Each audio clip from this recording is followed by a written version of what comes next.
Hello नमस्कार दोस्तों, स्वागत है आपका अपना चैनल शिक्षा दर्शन पर। प्यारे दोस्तों, आज इस सेशन में हम लोग ALPCVT 2 का पार्ट ए में जो बेसिक साइंस और इंजीनियरिंग ड्राइंग से क्वेश्चन पूछा जाएगा वो स्पेशली बेसिक साइंस और इंजीनियरिंग ड्राइंग का प्रैक्टिस सेट लॉन्च किया गया है इसके साथ सर द्वारा, जिसमें 50 क्वेश्चन का सेट है दोस्तों। इसमें 50 सेट है 50 क्वेश्चन का, तो 50-50 क्वेश्चन का सेट है। तो हम लोग 6 सेट देख चुके हैं, 6 सेट हम लोग कंप्लीट कर लिए हैं। आज हम लोग 7वां सेट को सोल्यूशन करेंगे। इसको देखने से आपको इफेक्ट पड़ रहा होगा दोस्तों कि हाँ, इसमें देखने से आपको नंबर बढ़ रहा होगा प्रैक्टिस सेट में। ये बहुत मेजर है दोस्तों। 50 क्वेश्चन बेसिक साइंस से इंजीनियरिंग ड्राइंग से है, और इसको आप एक बार रिवीजन कर लीजिएगा तो आपको 50 में से 45, लगभग 45 क्वेश्चन आपको सोल्व कर सकते हैं। तो चलिए शुरू करते हैं हम लोग सेट नंबर 7। इससे पहले आपसे अनुरोध है कि आप इस चैनल पर नए हैं, चैनल सब्सक्राइब करें, वीडियो को लाइक करें। चलिए क्वेश्चन नंबर 1 से स्टार्ट करते हैं। क्वेश्चन नंबर 1 कह रहा है कि एक पिंड यू वेग से ऊर्ध्वाधर रूप से एक फर्श से टकराता है। कितना वेग से? यू वेग से। कहाँ आता है? फर्श पर टकराता है। कहाँ आता है? फर्श पर टकराता है। तथा उसी गति में, ऐसा उसी गति में कहाँ चला जाता है? यू वेग में ही कहाँ चला जाता है? उसी गति में, उसी गति से उछलता है। तो गति का परिवर्तन बताइए। तो गति का क्या परिवर्तन हुआ? तो गति का दोस्तों -2u का परिवर्तन हुआ। कितना? -2u का परिवर्तन हुआ। ऑप्शन डी सही है। क्वेश्चन नंबर देखिए 2। क्वेश्चन नंबर 2 कह रहा है कि ल्यूमेन निम्न में से किसकी इकाई है? इकाई कहने का मतलब एसआई मात्रक। तो ल्यूमेन जो है दोस्तों ज्योति फ्लक्स का इकाई है। किसका? ज्योति फ्लक्स का। ज्योति तीव्रता का इकाई क्या है? तो क्या मारेंगे आप? ज्योति तीव्रता का। ल्यूमेन ज्योति फ्लक्स का इकाई है। ऑप्शन इसका डी सही है। लेकिन ज्योति तीव्रता का एसआई मात्रक क्या होता है? ज्योति तीव्रता का एसआई मात्रक क्या होता है? तो कहेंगे सर कैंडेला होता है। क्या होता है? कैंडेला होता है। क्वेश्चन नंबर 3 देखिए। क्वेश्चन नंबर 3 कह रहा है कि निम्नलिखित में से किस राशि में दिशा और परिमाण दोनों हैं? देखिए दिशा और परिमाण दोनों है दोस्तों, उसको हम लोग क्या कह सकते हैं? उसको सदिश राशि बोल सकते हैं। क्या बोल सकते हैं? सदिश राशि। इसमें दिशा और परिमाण दोनों हो। इसमें बताइए कौन सा ऐसा राशि है जिसमें दिशा और परिमाण दोनों है? तो गति, द्रव्यमान, घनत्व, वेग, यानी कि ऑप्शन डी सही है। वेग ऐसा राशि है जिसमें दिशा और परिमाण दोनों है। ऑप्शन डी सही है। इसको हम सदिश राशि भी कह सकते हैं। क्या कह सकते हैं? सदिश राशि। क्या कह सकते हैं? सदिश राशि। चलिए क्वेश्चन नंबर देखिए 4। क्वेश्चन नंबर 4 कह रहा है कि निम्नलिखित में से कौन सी अविमीय राशि है? अविमीय कहने का मतलब दोस्तों उसके कोई विमीय सूत्र नहीं है। तो विकृति जो है दोस्तों अविमीय है, क्योंकि विकृति जो है क्या होता है? डेल्टा एल बटा एल। डेल्टा एल मतलब कहने का मतलब चेंज इन लेंथ बटा ओरिजिनल लेंथ। तो लेंथ का भी क्या होगा? Unit metre. Change in length का भी यूनिट क्या होगा? मीटर होगा। और लेंथ का भी यूनिट क्या होगा? मीटर होगा। मीटर से मीटर खत्म हो जाएगा, यानी कि बिना विमीय का सूत्र कौन सा है? तो विकृति का है, जो अब क्या है? अविमीय राशि है। कौन है? विकृति। ऑप्शन ए सही है। क्वेश्चन नंबर 5 देखिए। कह रहा है कि तत्कालिक वेग और औसत वेग बराबर होता है। देखिए जो इंस्टेंट वेग है और औसत वेग है, औसत वेग क्या होता है? कुल वेग बटा कुल समय। औसत वेग है समान होगा। कब समान होगा? जब कोई उसमें त्वरण ना होगा दोस्तों। ऑप्शन डी सही है। शून्य त्वरण होगा तो तत्कालिक वेग और औसत वेग क्या होगा? समान होगा। क्वेश्चन नंबर 6 देखिए। कह रहा है कि एक भीड़ भाड़ वाली सड़क पर बस की गति होती है। देखिए कोई भीड़ भाड़ वाली सड़क है तो बस कभी तेज चलेगा, कभी स्लो चलेगा, कभी तेज चलेगा, कभी स्लो चलेगा, यानी कि असमान गति होती है। कैसा गति? असमान गति। ऑप्शन ए सही है। क्वेश्चन नंबर 7 देखिए। कह रहा है कि एक वस्तु संवेग पर निर्भर करता है। आपको संवेग का फॉर्मूला हम लोग पिछले वीडियो में कई बार देखे हैं। तो संवेग का फॉर्मूला क्या होता है? मास गुने वेलोसिटी। कह रहा है कि एक वस्तु का संवेग निर्भर करता है, किस पर निर्भर करता है? पिंड के द्रव्यमान और वेग दोनों पर निर्भर करता है। ऑप्शन सी सही है। क्वेश्चन नंबर 8 देखिए। कह रहा है कि जब समीपवर्ती कोण 90 डिग्री हो। देखिए कह रहा है दोस्तों समीपवर्ती कोण 90 डिग्री हो तो क्या कहलाता है? समीपवर्ती कोण क्या हो? 90 डिग्री हो। 90 डिग्री हो तो क्या कहलाता है? देखिए मान के चलिए दोस्तों आपके पास एक एंगल है, दो एंगल है। इन दोनों एंगल का योग क्या हो जाएगा? अल्फा और बीटा है। क्या है? Alpha beta. तो अल्फा प्लस बीटा का मान अगर जो 90 डिग्री हो जाए तो कौन सा एंगल कहेंगे? उसको हम लोग पूरक कोण कहते हैं। क्या कहते हैं उसको? पूरक कोण कहते हैं। लेकिन यही आपके पास है, ये है अल्फा और ये है बीटा, और अल्फा प्लस बीटा का मान जो है 180 डिग्री हो जाता है। क्या कहेंगे उसको? तो समपूरक कहेंगे। क्या कहेंगे? समपूरक कहेंगे। ऑप्शन इस क्वेश्चन के लिए ऑप्शन सी सही है दोस्तों। क्या है? ऑप्शन सी सही है। पूरक कोण कहेंगे। जिसमें 90 डिग्री होगा उसको क्या कहेंगे? पूरक कोण कहेंगे। क्वेश्चन नंबर देखिए 9। क्वेश्चन नंबर 9 कह रहा है कि यदि कोई बिंदु भूमि रेखा से क्या है? ग्राउंड लाइन से, ग्राउंड लाइन पर स्थित है तो ग्राउंड लाइन पर सदैव उसका उसका बनता है, क्या बनता है, ग्राउंड लाइन पर सदैव उसका बनता है, उसका उच्छेद बनता है, क्या बनता है उसका, उसका उच्छेद बनता है दोस्तों। ऑप्शन इसका सी सही है। क्वेश्चन नंबर 10 देखिए, कह रहा है तो एक जैसे बल्ब, कैसे जैसे, एक जैसे बल्ब है, एक जैसे बल्ब को किस प्रकार जोड़ने पर अधिक रोशनी देगा। देखिए दोस्तों, किस प्रकार जोड़ेंगे, आपके पास दो बल्ब हैं, कितना है, दो बल्ब है आपके पास, दो बल्ब है आपके पास, दो बल्ब है, उसको किस प्रकार आप जोड़िएगा, किस प्रकार आप जोड़िएगा तो क्या करेगा, अधिक रोशनी देगा, किस प्रकार जोड़िएगा कि अधिक रोशनी देगा। तो आप जब समांतर में जोड़ेंगे ना दोस्तों, समांतर में, तो आपको अधिक रोशनी देगा। क्यों समांतर में जोड़ने से अधिक रोशनी देगा, समांतर में जोड़ने से क्या होता है, उसका प्रतिरोध जो है से कम जाता है। क्या होता है उसका प्रतिरोध, प्रतिरोध जो है उसका कम जाता है। क्या होता है, प्रतिरोध कम जाता है, इसीलिए क्या ज्यादा रोशनी देगा। ऑप्शन बी सही है, ऑप्शन बी सही है, दो में अधिक रोशनी देगा। चलिए क्वेश्चन नंबर देखिए 11, क्वेश्चन नंबर 11 कह रहा है डेजर्ट कूलर द्वारा शीतलन किस पर आधारित है। तो बाष्पन शीतलन पर आधारित है दोस्तों, ऑप्शन सी सही है। तो डेजर्ट कूलर होता है उसमें क्या है, बाष्पन शीतलन पर आधारित है। क्या होता है बाष्पन शीतलन में, जल को क्या करता है, वाष्प करता है, वाष्प बनाता है। वाष्प बनाने से क्या होता है, वो बाहर के वातावरण से जो टेम्परेचर है वो क्या करता है, खींचता है। बाहर के टेम्परेचर जब खींचेगा तो बाहर क्या महसूस होगा, ठंडा महसूस होगा। तो कौन सा डेजर्ट कूलर शीतलन किस प्रकार का है, तो बाष्पन शीतलन है। क्वेश्चन नंबर 12 देखिए, ऑप्शन इसका सी सही है। क्वेश्चन नंबर 12 कह रहा है कि सुमेलित कीजिए। देखिए अब पहले देखिए जूल, जूल किससे संबंधित है, जूल उस जूल किससे संबंधित है दोस्तों, जूल कार्य से संबंधित है। कार्य और ऊर्जा का मात्रा क्या होता है, जूल होता है, कार्य और ऊर्जा का मात्रा जूल होता है। अच्छा एम्पियर, एम्पियर किसका, धारा से संबंधित है, किससे, विद्युत धारा का मात्रा क्या होता है, एम्पियर होता है। अब आ गया वाट, वाट किससे, विभवांतर से संबंधित है, ऑप्शन।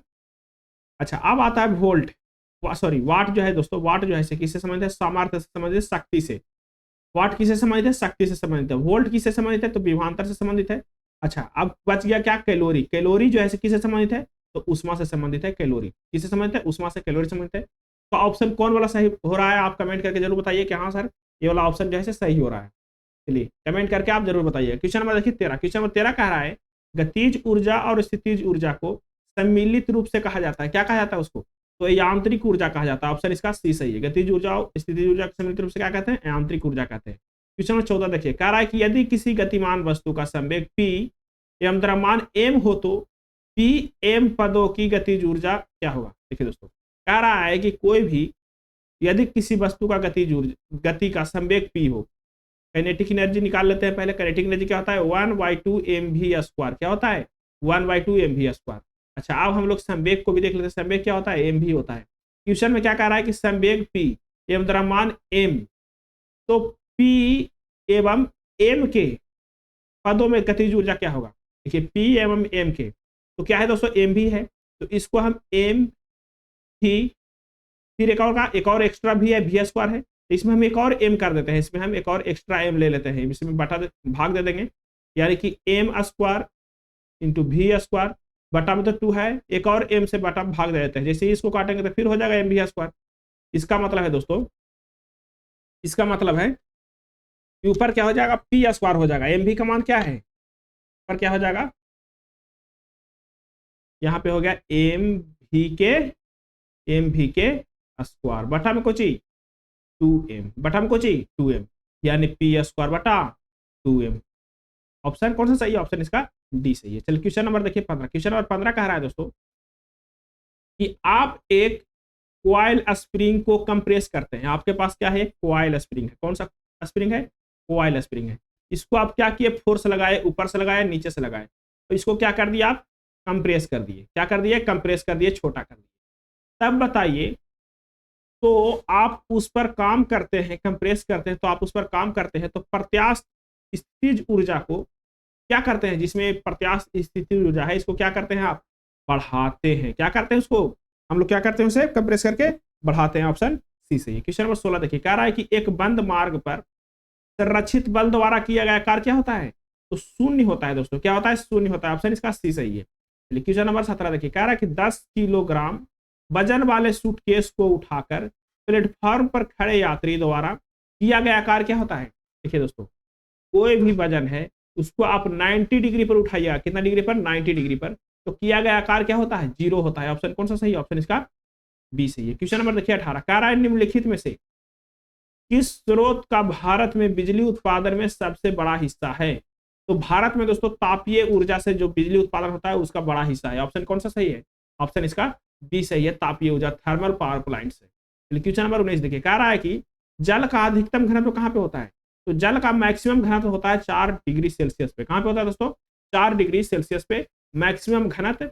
और आयतन कह दे कि 4 डिग्री सेल्सियस पर आयतन क्या होता है, तो आयतन मिनिमम होता है दोस्तों। क्या होता है, मिनिमम होता है आयतन, और घनत्व क्या होता है, मैक्सिमम होता है। क्वेश्चन नंबर 20 देखिए, कह रहा है कि गर्म पानी की थैलियों में जल का उपयोग किया जाता है क्योंकि गर्म पानी की थैलियों में, गर्म पानी की थैलियों में जल का उपयोग किया जाता है। क्यों किया जाता है, क्योंकि इसका विशिष्ट उष्मा जो है दोस्तों अधिक होता है। क्या होता है, इसका विशिष्ट उष्मा अधिक होता है, इसीलिए हम लोग किसका प्रयोग करते हैं, जल का करते हैं। चलिए क्वेश्चन नंबर देखिए 21, कह रहा है कि निम्न में से किस धातु में अधिकतम तापीय चालकता होता है। तो अधिकतम तापीय चालकता किस में होगा, चांदी में होता है। किस में होता है, चांदी में। ऑप्शन कौन सा सही है, ऑप्शन इसका डी सही है दोस्तों। चलिए क्वेश्चन नंबर 22 देखिए, कह रहा है कि जब गर्म पानी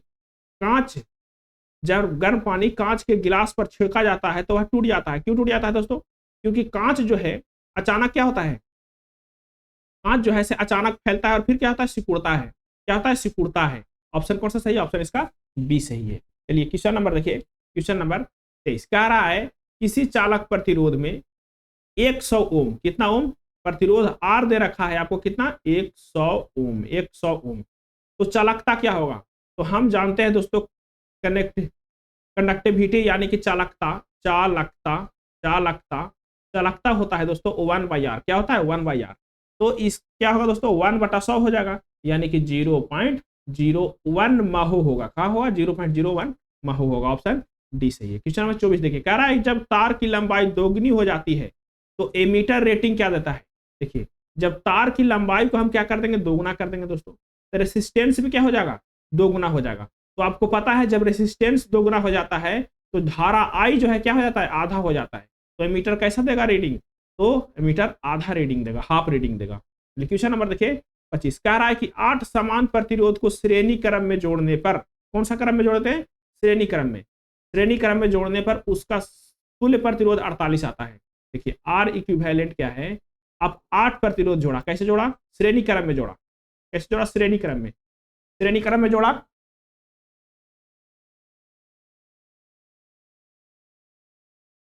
श्रेणी क्रम में जोड़ा तो आपको पता है दोस्तों श्रेणी क्रम कैसे होता है, एकदम लाइन से, R1 R2 R3, ये श्रेणी क्रम में होता है दोस्तों। आर इक्विवेलेंट क्या होता है, R1 plus R2 plus R3 dot dot dot dot Rn तक। ठीक है, हमको कह रहा है कि 8 प्रतिरोध जोड़े हैं लेकिन इसका इक्विवेलेंट जो है 48 है। तो 8 प्रतिरोध जोड़ा है यानी कि 8 R जोड़ा है, समान प्रतिरोध है ना, तो 8 R जोड़ा है।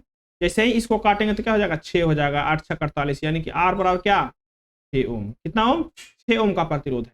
ठीक है, एक प्रतिरोध का मान आ गया 6 ओम। अब कह रहा है कि उसका समतुल्य प्रतिरोध क्या होगा यदि उसे समांतर में जोड़ा जाए। कैसे जोड़ना है अब उसको, अब उसको समांतर में जोड़ना है, यानी कैसे जोड़ना है, R1 R2 R3 समांतर में जोड़ना है।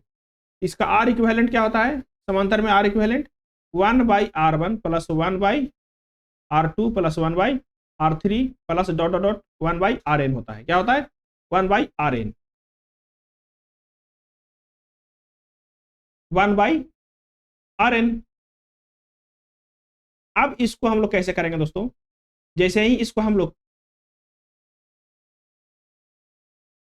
अब आर इक्विवेलेंट बराबर क्या करेंगे, 1/6 प्लस 1/6 1/6 प्लस 1/6, कितना बार, 8 बार करेंगे।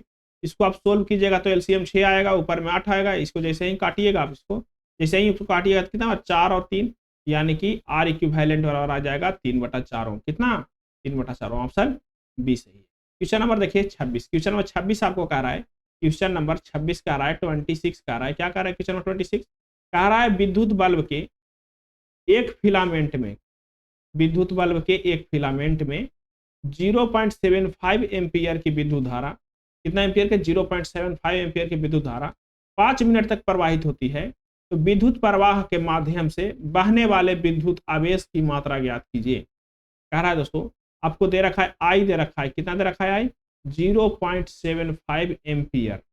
ठीक है, कह रहा है कितना समय तक, तो 5 मिनट तक, यानी कि 5 गुने 60 यानी कि 300 सेकेंड तक प्रवाहित हो रहा है। अब कह रहा है कि विद्युत प्रवाह के माध्यम से बहने वाले विद्युत आवेश, यानी क्यू पूछ रहा है कि क्यू क्या होगा, तो क्यू बराबर आपको पता होगा दोस्तों क्या होता है, आई टी। क्या होता है, आई टी। आई आपको पता है कितना, पता है भाई 300 सेकेंड। धारा पता है कितना, 0.75 एम्पियर।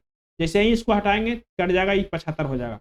75 दिया 225, कितना 225 कूलम, यानी कि ऑप्शन कौन सा सही, ऑप्शन इसका ये सही। क्वेश्चन नंबर 27 देखिए, कह रहा है कि ड्राइंग स्केच का फॉर्म किसी को भी लगभग न्यू के मानक प्रकार बन जाता है। व्यू के मानक प्रकार बन जाता है। दिखाए गए चित्र में व्यू का नाम बताइए। दिखाए गए चित्र में कौन सा व्यू है दोस्तों, तो ये आइसोमेट्रिक व्यू है। कौन सा व्यू है, आइसोमेट्रिक व्यू है। ऑप्शन इसका कौन सा सही, ऑप्शन इसका बी सही है। 28 देखिए, कह रहा है कि विद्युत चुंबकीय प्रेरण की खोज की थी, किसने की थी, विद्युत चुंबकीय प्रेरण की खोज जो किया था दोस्तों, किसने किया था, विद्युत चुंबकीय प्रेरण की खोज कौन किया था, तो माइकल फेराडे ने किया था। किसने किया था विद्युत चुंबकीय प्रेरण का खोज, माइकल फेराडे ने। क्वेश्चन नंबर 29 देखिए, कह रहा है निम्नलिखित में से कौन सा विकल्प पदार्थों के प्रतिरोध के बढ़ते क्रम में है। प्रतिरोध कब बढ़ता है दोस्तों, प्रतिरोध सबसे कम चालकता के, किसका होगा, चालकता के। उसके बाद क्या होगा, अर्धचालकता के। उसके बाद क्या होगा, अर्धचालकता के। उसके बाद क्या होगा, कुचालकता के, जो कुचालक के। तो कौन है, चालकता, मिश्र धातु, और उसके बाद विद्युतरोधी, यानी कि ऑप्शन सी सही है बढ़ते क्रम में। क्वेश्चन नंबर देखिए 30, कह रहा है फ्यूज किस सिद्धांत पर कार्य करता है। तो फ्यूज जो है दोस्तों किस सिद्धांत पर कार्य करता है, तो विद्युत द्वारा उत्पन्न उष्मा पर करता है। किस पर, विद्युत द्वारा उत्पन्न उष्मा के सिद्धांत पर कार्य करता है। ऑप्शन इसका बी सही है। क्वेश्चन नंबर 31 देखिए, कह रहा है पर्सनल कंप्यूटर द्वारा उत्पन्न कचरे को क्या कहते हैं, हम लोग ई कचरा कहते हैं दोस्तों। ऑप्शन इसका सी सही है, ई कचरा कहते हैं। क्वेश्चन नंबर 32 देखिए, कह रहा है डीवीडी का अर्थ क्या है। डीवीडी का हम लोग दोस्तों डिजिटल वर्सटाइल डिस्क भी कहते हैं।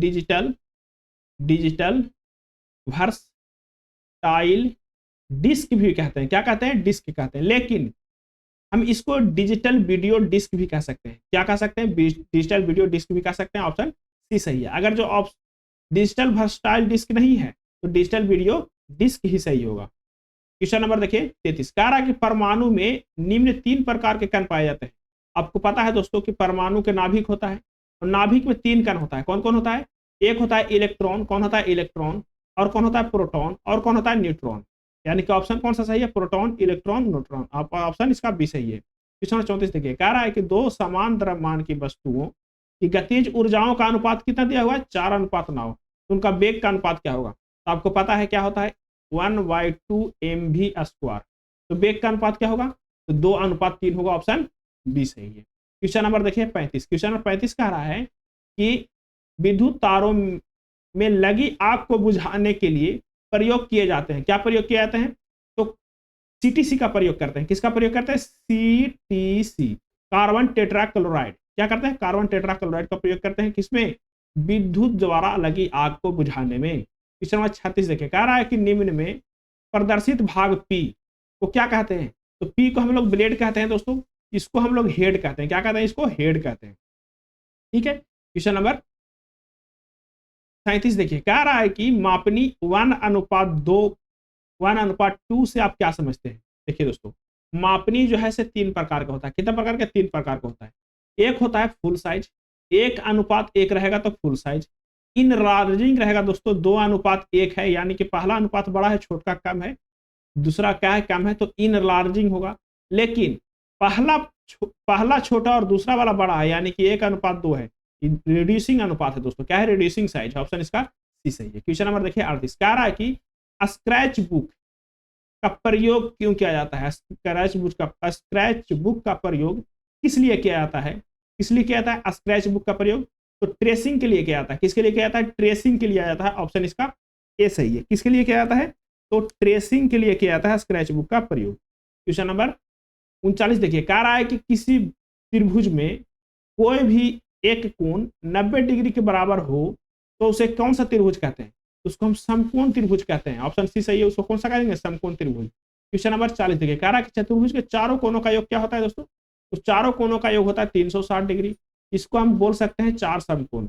ऑप्शन डी सही है, चार समकोण। क्वेश्चन नंबर देखिए 41, क्वेश्चन नंबर 41 कह रहा है कि विस्तार रेखा एक दूसरे को डॉट डॉट डॉट काटती है। तो विस्तार रेखा यानी कि समांतर रेखा, समांतर रेखा कभी एक दूसरे को नहीं काटती है, यानी कि ऑप्शन बी सही है, कभी नहीं काटती है। क्वेश्चन नंबर 42 देखिए, क्वेश्चन नंबर 42 कह रहा है किस व्यू में घन के तीनों फेस प्लेन के साथ समान कोण बनाती है। तो आइसोमेट्रिक व्यू में, कौन सा व्यू में, आइसोमेट्रिक व्यू में क्या करता है कि घन के तीनों कोण जो है समान कोण बनाता है। सरफेस के साथ कितना कोण बनाता है, तो 30 डिग्री का कोण बनाता है, सरफेस के साथ समान कोण बनाता है। अच्छा, डायमेट्रिक में क्या होता है दोस्तों, तो दो प्लेन समान कोण बनाता है। और ट्राइमेट्रिक में क्या होता है कि कोई कोण समान प्लेन नहीं बनाता है। क्वेश्चन नंबर देखिए 43 कह रहा है परिस्थितिकी दबाव की इकाई क्या है। जो एटमॉस्फेरिक प्रेशर का इकाई क्या है, तो आपको पता है बार है दोस्तों, ऑप्शन बी सही, ए सही है, बार। एक बार बराबर कितना पास्कल होता है, एक बार 10⁵ होता है, क्या होता है, 10⁵ होता है। ठीक है, अगला क्वेश्चन देखिए, क्वेश्चन नंबर 44 देखिए, कह रहा है किसी चालक तार में बहने वाली धारा उष्मा उत्पन्न करती है। किसी चालक तार में बहने वाली धारा उष्मा उत्पन्न करती है। जब चालक तार में चालन इलेक्ट्रॉनों की परमाणु के संघट्ट होता है तब क्या होता है, उष्मा उत्पन्न होता है। क्वेश्चन 45 देखिए, कह रहा है कि मापन प्रणाली का कार्य क्या होता है। तो मापन प्रणाली का कार्य जो है दोस्तों, सूचक फलन भी है, रिकॉर्डिंग फलन भी है और नियंत्रक भी है, यानी कि तीनों जो है क्या है, तीनों है। ऑप्शन डी सही है। कौन सा सही है, ऑप्शन इसका डी सही है, ऑप्शन इसका डी सही है दोस्तों। चलिए अगला क्वेश्चन देखिए, क्वेश्चन नंबर 46। क्वेश्चन नंबर 46 का आता है आपको, क्वेश्चन नंबर 46 का आता है कि किसी स्केल का विस्तार स्पैन को प्रदर्शित करता है। तो मैक्सिमम में से मिनिमम घटाएंगे तो स्पैन का प्रदर्शित करेगा दोस्तों। आर मैक्स में से आर मिन घटाएंगे तो क्या, आर मैक्स में से आर मिन को घटाएंगे तो क्या बताएगा, स्पैन को बताएगा। क्वेश्चन 47 देखिए, कह रहा है कि उत्तोलक किस सिद्धांत पर कार्य करता है। उत्तोलक जो है दोस्तों बल आघूर्ण के सिद्धांत पर कार्य करता है। किस पर, बल आघूर्ण के सिद्धांत पर कार्य करता है। क्वेश्चन 48 देखिए, कह रहा है पेंच द्वारा डॉट डॉट डॉट गति को गति में परिवर्तित किया जाता है। तो पेंच द्वारा घूर्णी गति को रेखीय गति में परिवर्तित किया जाता है। किसके द्वारा, घूर्णी गति को रेखीय गति में परिवर्तित किया जाता है। किसके द्वारा, पेंच द्वारा। क्वेश्चन 49 देखिए, कह रहा है सीएनजी का संक्षिप्त रूप क्या है। सीएनजी का संक्षिप्त रूप है कंप्रेस्ड नेचुरल गैस। क्या है, compressed natural gas. Question number 50 देखिए, कह रहा है कि जैविक ऑक्सीजन आवश्यकता बीओडी एक प्रकार का प्रदूषण सूचक है। किसका प्रदूषण सूचक है, तो वायु का, जलीय वातावरण का। किसका है दोस्तों, तो जलीय वातावरण का प्रदूषण सूचक है कौन, जैविक ऑक्सीजन आवश्यकता बीओडी। में जल में कितना ऑक्सीजन है दोस्तों, उसको हम लोग किससे मेजर करते हैं, बीओडी से।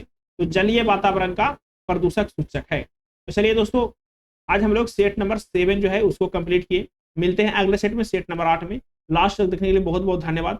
आप इसका पीडीएफ चाहते हैं दोस्तों, टेलीग्राम ग्रुप पर जाकर के कमेंट जरूर करें। नहीं, टेलीग्राम ग्रुप से नहीं मिल रहा है दोस्तों, तो आप वीडियो के डिस्क्रिप्शन में आप कमेंट करें, उसके बाद आपको पीडीएफ का